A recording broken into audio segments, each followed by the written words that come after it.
अम्बेडकर जी की जयंती है और इस उपलक्ष्य में हम लोग महात्मा गांधी काशी विद्यापीठ स्थित बाबा साहब की प्रतिमा पर माल्यार्पण कर उनको श्रद्धा सुमन अर्पित करते हुए श्रद्धांजलि अर्पित की और उनके बताए हुए रास्ते पर चलने के लिए हम लोगों ने आज सारे नौजवानों ने शपथ लिया, क्योंकि बाबा साहब अम्बेडकर ने कहा था कि शिक्षित बनो, संगठित बनो और आंदोलन करो।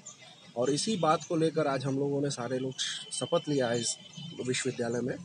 और साथ ही बाबा साहब अम्बेडकर की जो उपलब्धियां थी, उन्होंने बाबा साहब अम्बेडकर केवल एक वर्ग के नेता नहीं थे, एक जात के नेता नहीं थे। बाबा साहब अम्बेडकर ने पूरे देश के लिए, पूरे विश्व के लिए किया। और बाबा साहब अम्बेडकर ने, आप देखिए जिस तरीके से महिलाओं को अधिकार दिया है, ये सबसे बड़ी सराहने वाली काम है। उन्होंने केवल एक वर्ग की महिलाओं को अधिकार नहीं दिया, तमाम वर्ग की महिलाओं को अधिकार दिया। उन्होंने 8 इंटरनेशनल बांधों का निर्माण कराया।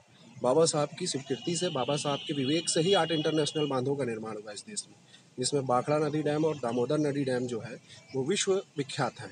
साथ ही बाबा साहब अम्बेडकर ने जो है मजदूरों को 8 घंटे नौकरी का प्रावधान दिया और उनको सामाजिक न्याय देने का कार्य किया बाबा साहब अम्बेडकर ने। जो ये भी एक बहुत बड़ा कार्य बाबा साहब अम्बेडकर ने मजदूरों को, दबे कुचलों को किया।